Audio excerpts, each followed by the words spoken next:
Most of you probably already know about Crobat Arceus. It's an old deck, and usually the game plan is simple. Ramp up and swing hard with Arceus. But that's not what I'm doing here. Now, what makes this deck unique is how we're using Arceus, not just as a setup piece, but as a tank, and even a secondary attacker when needed. We're ramping up with two babies, throwing in Darkrai for chip damage, and then letting Crobat and Arceus carry the game. The deck is flexy, so it gets messy talking about the strats. So maybe I'll break it down into a few different game paths. 1. Pichu into Arceus with Crobat chips. 2. Pichu into Crobat with Arceus finisher. 3. If game willing, Arceus Darkrai. This scenario normally is against slower decks. You can pump Arceus really fast here and start attacking. Number 4.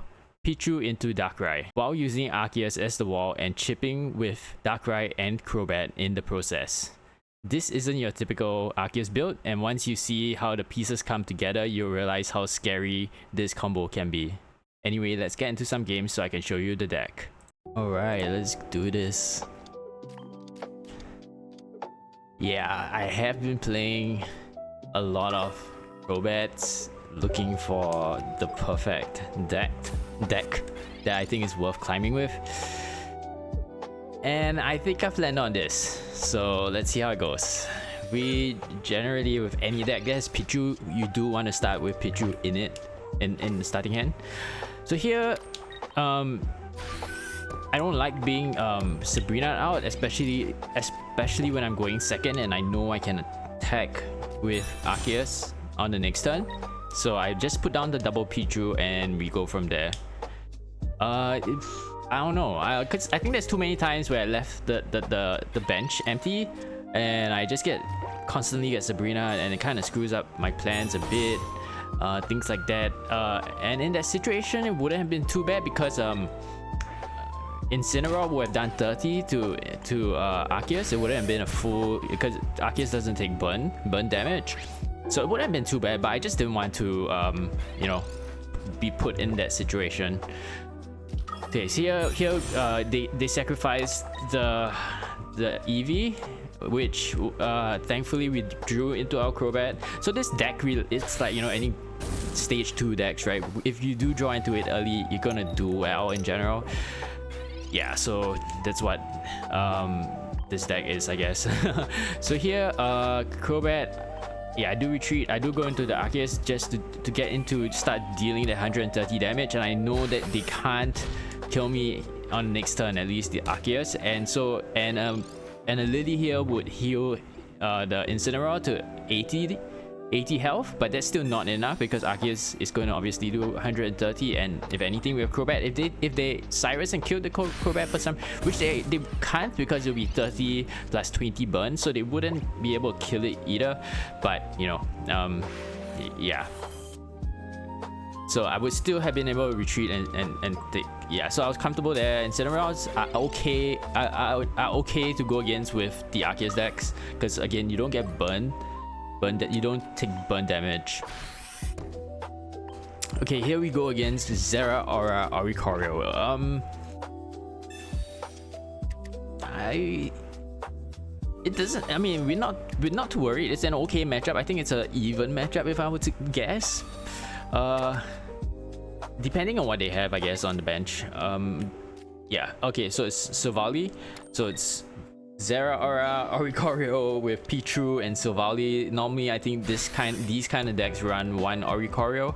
Again, we're not too worried because we are running a Crobat non-EX, so we take it out in one shot of a cape.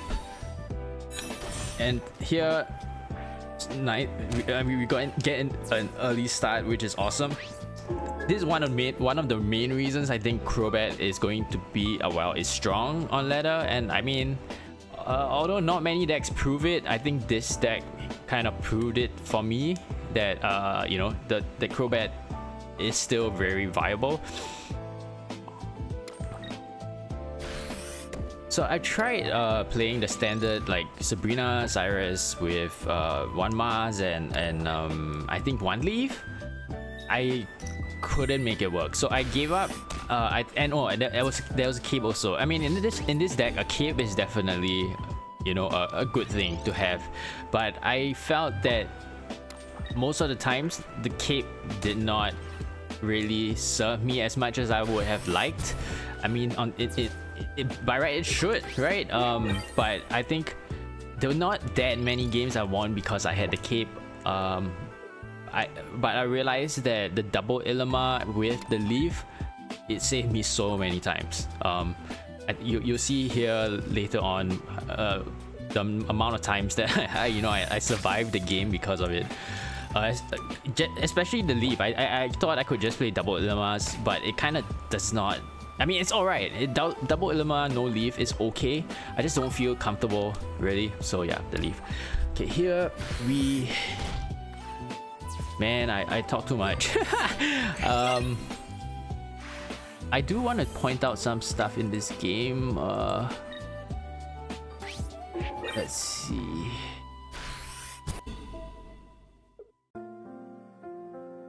I'm so sorry, guys, for yapping too much.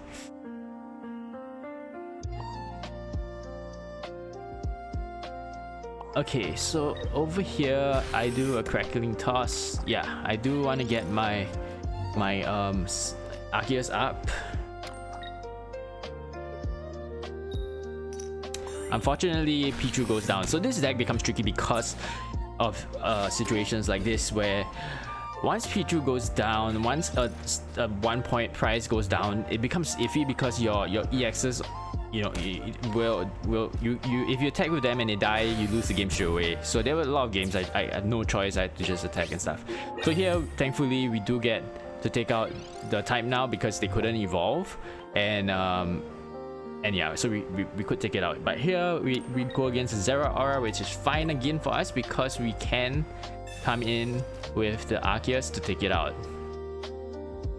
The tricky part becomes the two Oricorios at the back, meaning that we do have to keep this Crobat very much alive.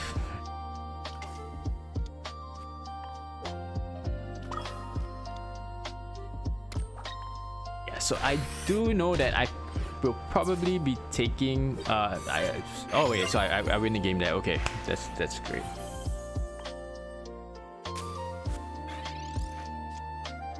Alright, okay, I'm gonna be more focused on the gameplay.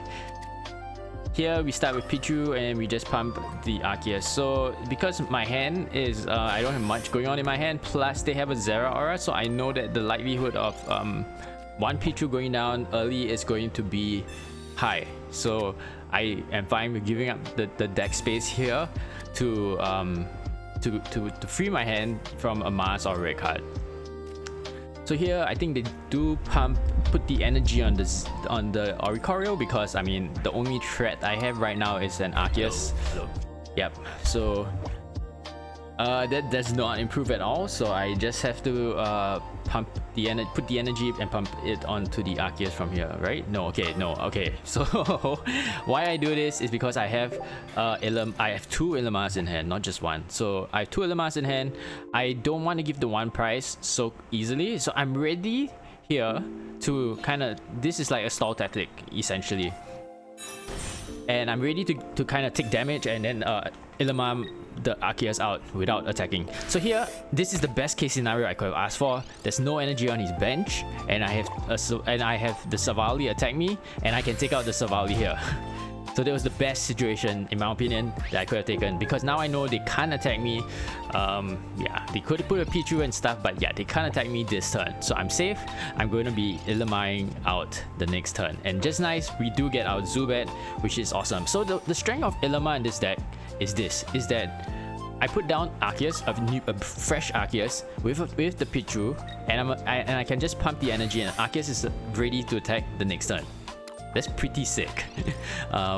Gives you a lot of things that you can do for the rest of the game. So here I'm just gonna kind of sacrifice my Pichus because I don't really need them, and I just need to give up the 1-1-2 path and basically wait for my Zubat, my Crobat to come. So that's my goal, because I can't take out this. Zubat get the Crobat or the well, I don't have Sabrina, so yeah, I'm just waiting to get into my Crobat. So here it's kind of like just preparing 2 Arceuses, and with my Ilama it doesn't matter because so in that sense that I don't care which energy and stuff. I'm just gonna put up the Arceus when it's time to, when I feel there's danger. I will have to Ilama which the Arceus in the active or the damage Arceus out basically. Again, I'm waiting for the Zubat because yeah, so there we go. Because I do need it. The opponent has a cape, so I can't take out this Oricorio with 1 hit. So there's no point of me coming out here. I'm just gonna hide behind and I'm just gonna deal this 30 damage and hope they don't have heals. If they do have heals, it's not too bad because I can still tank with the Arceus for 2 shots at least, and I should be fine. Short of him having a Savali, then I might have to, you know, be careful. So here I'm quite comfortable, especially no Savali is out. I could possibly even go for another Arceus build, but there's no point really. So I'm just going to Ilama this out, take out this Oricorio, and it's pretty much GG from this point because yeah, they're only going to be dealing 50 damage to me. So even Crobat does not go down. Well, I mean, Crobat went down, it's game over. But yeah. So whatever happens here, if they Sabrina, they Mars, it doesn't matter. That's, yeah, so it's pretty much checkmate. A Savali wouldn't save him here either, so... Well, a Type Now wouldn't save him here, but yeah.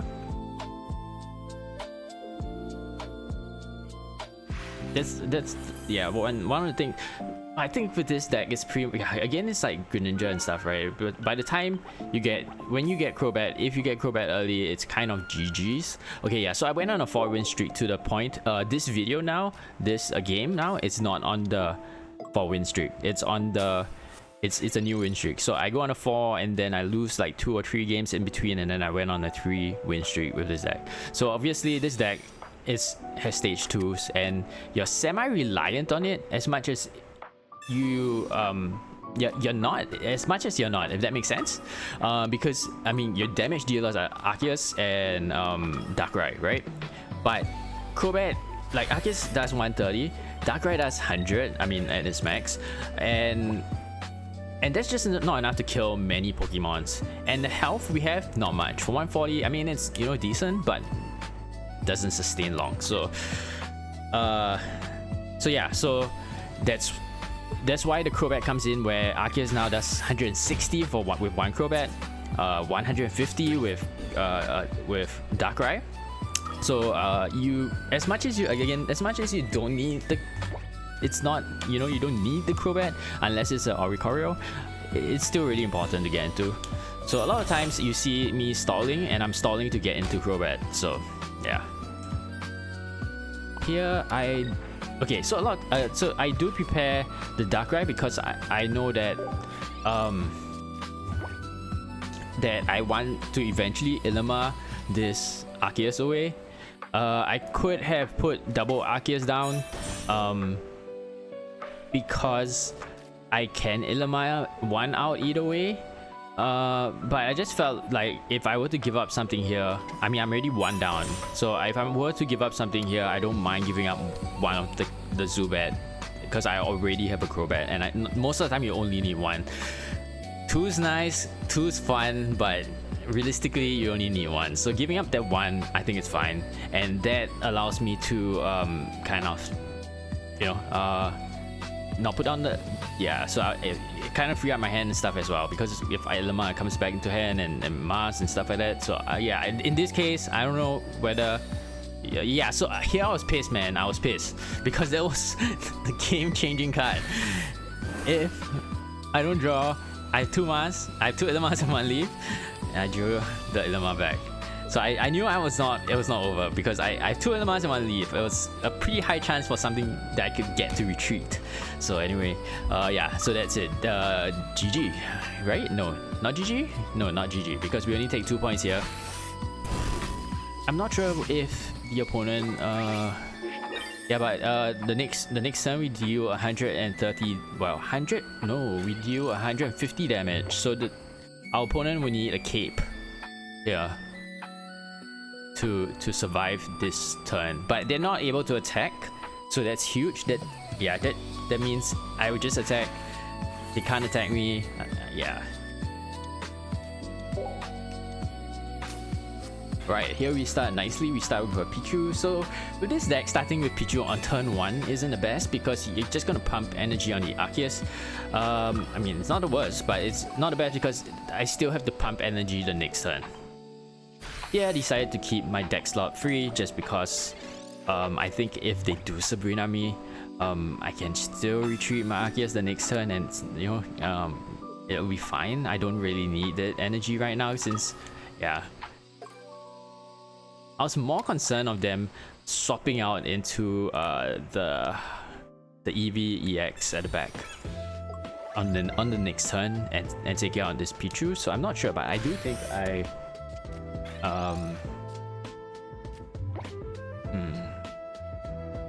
I do think I retreat, but we'll see.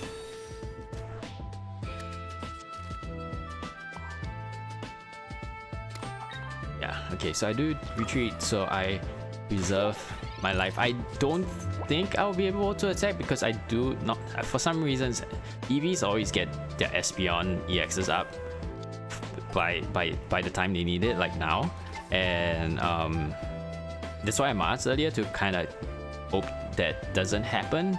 But if it does, then I kind of have to just retreat and, you know, get into retreat and reload my Arceus again. The reason I'm doing it this way is so that I can stall for a turn more. Basically, I'm hoping to get into Crobat because Crobat allows me to one-shot this Espeon EX. Unfortunately, we aren't able to Professors, but it also does mean that our next turn is kinda do or die. But because, okay, if they once they take out this Pichu, they have 1 point. We give up the Zubat. One of the Zubats we get 2 points. That's fine. By that time, we hope to draw into at least the Crobat, or at least, you know, chip them enough to take them out. Take the Espeon, either Espeon, well, yeah, either of the EV illusions out. So here I wanted to put Arceus, but then I thought, yeah, this was the moment I was like, okay, I think I can just put the Crobat up, sacrifice it, I mean, let it die. Here I'm trying to draw as much stuff out so that I can hopefully get into a Crobat. Yeah, into the Crobat. Here, why I chose the Pichu is because I know something's going down the next turn. If it's not Zubat, it's Pichu, right? And after that, and I do want to attack with this Zubat because there will be poison, plus there will be some dark type damage weakness. So I do quite about 40 damage on the turn, and at least that's a bit more damage it's more damage than what they can heal. The Darkrai would have done 20, the Espeon would just heal from that. So over here, that's pretty much why I left the Pichu, so that, yeah. I was surprised here because they took away my Cyrus when they could have taken away the research. It just felt like a misplay. I thought they were gonna retreat the Espeon or something. So here, hopefully I do get in. No, I do not get into a Crobat. But we don't have a choice now. We are 2 points down. We have to just go in with the Arceus. Oh yeah, so the awesome thing here is our Arceus just takes down the Espeon with the poison damage. So the previous play we did with poisoning did play a big part.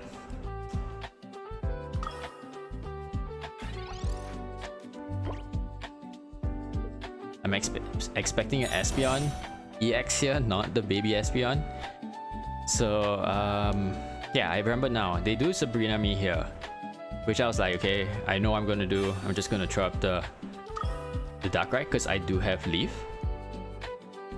And yeah, this is one of the reasons why the Leaf in this deck is really important, because you're playing with two two EXs that require 2 energy to retreat, you don't want to be there. There are a lot of situations where Sabrina will kind of like screw your game plans and cause you to lose the game.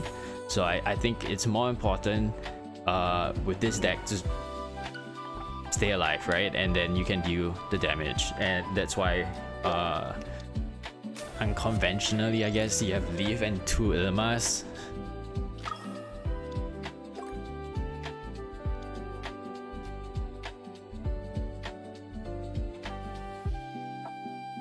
So usually against a Garchomp deck, you have to be really careful of bench placement. Hence why I didn't spam like the other Pokemons onto the bench. I do know I want the Crobat, and I'm hoping that I can evolve here, but obviously I can't. So I'm just gonna start preparing my Darkrai, because that allows me to use Arceus to Ilama out with Arceus if I need to.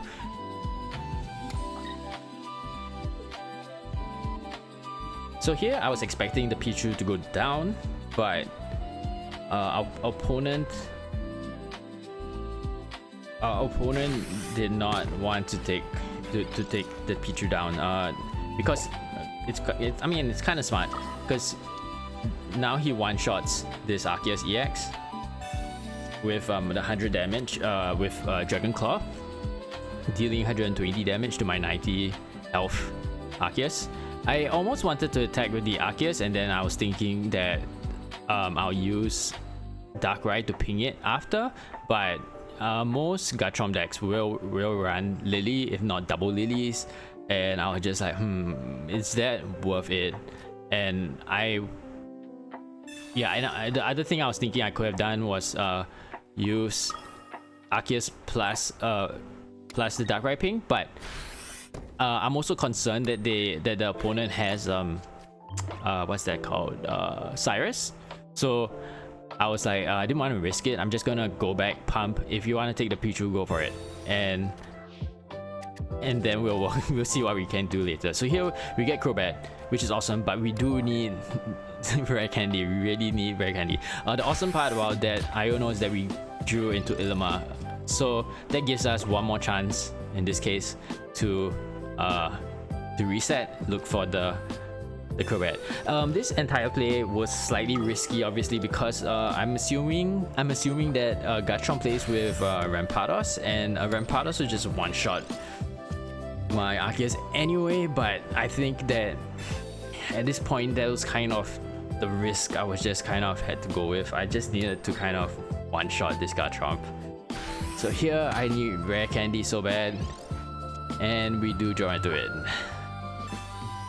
And if we didn't draw into it, and at this point I had no choice but to attack with Arceus. So yeah, so that's GG.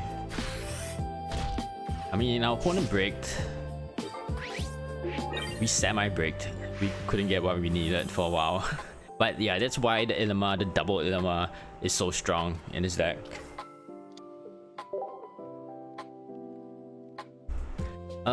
Also for this deck, you're gonna lose against most fighting types, I think, because we have Crobat, right? Crobat's weak to fighting. You have Arceus, which is weak to fighting. So Darkrai is not consistent enough because we only run one, and Darkrai isn't really that impactful most of the time. So yeah. But I think in a situation like this where you have Arceus and you have Darkrai, a lot of the times I do just like to load Darkrai up and just purely use Arceus as a shield. Here I'm aiming to attack with Arceus because I know that my opponent's going to be slow. They're going to be slower than me because I can attack after this turn. And they would still be loading energy because short of, I guess, if they have a Leaf and a Pichu / Magby. So here we are ready to attack the next turn.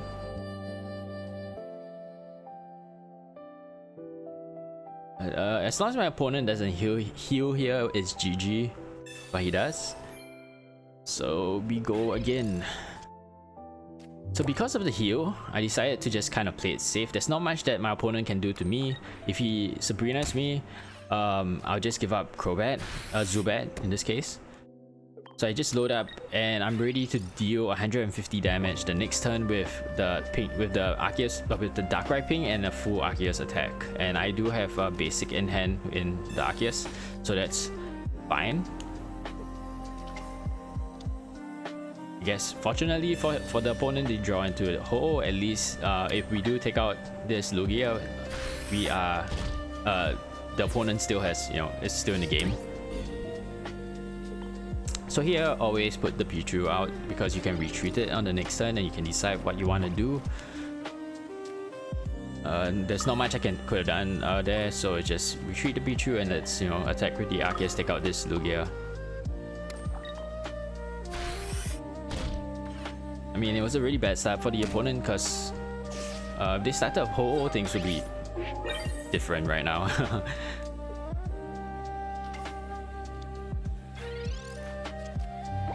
Here, the opponent needs the cape to survive the next turn, but it's pretty much GG because they can't even use Pichu to load ramp up. Yeah. So here, because I mean, in certain situations, you might want to load up the Darkrai, but because I did not need to get any more chip damage, I'm just getting my Arceus on the bench ready. So I could Ilama my active Arceus if I needed to, but yeah. So in this case, we just Cyrus the whole out and we win.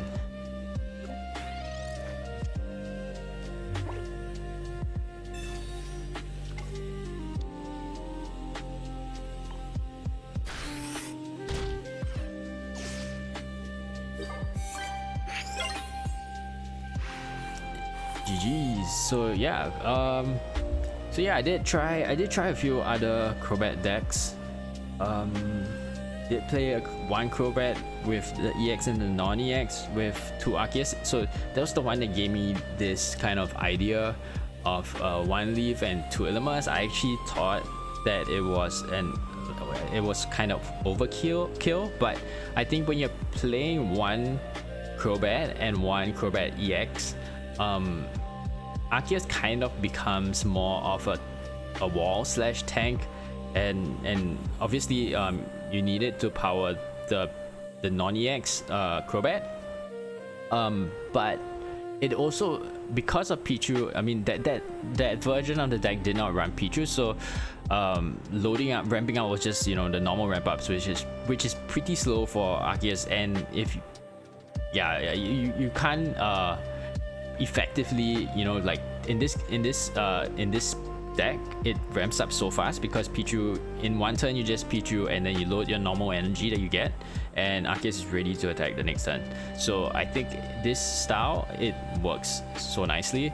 It gives you so much more options, and I think one of the things you might have to get over at times is that you have 2 energies on your Arceus, but I think you just have to remember that you know, if you're not gonna survive, there's no point even keeping those energies, right? So yeah, it's a bit, I would say this deck gives you, you know, a bit more options with your play, because people do tend to still just attack into Arceus. Like for me, I'm kind of careful most of the time, meaning that sometimes in certain games I wouldn't want to attack the Arceus because I don't want them to have the option to Ilama out, and obviously at that point I'm kind of planning to hit 140 one shot, that allows me to win the game. I mean, well, not win the game, win the 2 points from that Arceus, right? But yeah, I think with this deck, it gives you, you know, that you just, I mean, so yeah, not many people care about that too much. They would just whack the Arceus, which is awesome. So you can just use it as a wall most of the time, and when you're ready, you can start building up on it. Most of the time, I think the other tip, most of the time I load up my Darkrai if I have a Darkrai and Arceus on the bench, because I think Darkrai, it just allows me to use my Arceus as the wall more freely. And in cases where maybe you have Greninja, you might still want to load up the Darkrai because if a Greninja player is smart, they won't be pinging your Arceus, right? Because they know you will be able to Ilama the Arceus out. And I mean, obviously, if they are not good with playing Greninja, then great. You just Ilama all that chip damage away. So yeah, I think, yeah, that's all. Hope you enjoy. I think it's a pretty solid deck to climb with, especially if you want something different from Savali's. I think Savali's are still Savali decks are still kind of a bit OP, and if you just want to climb easily and stress free, I guess Savali is it. But if you want something fun, this is definitely something fun. Alright, thanks for watching.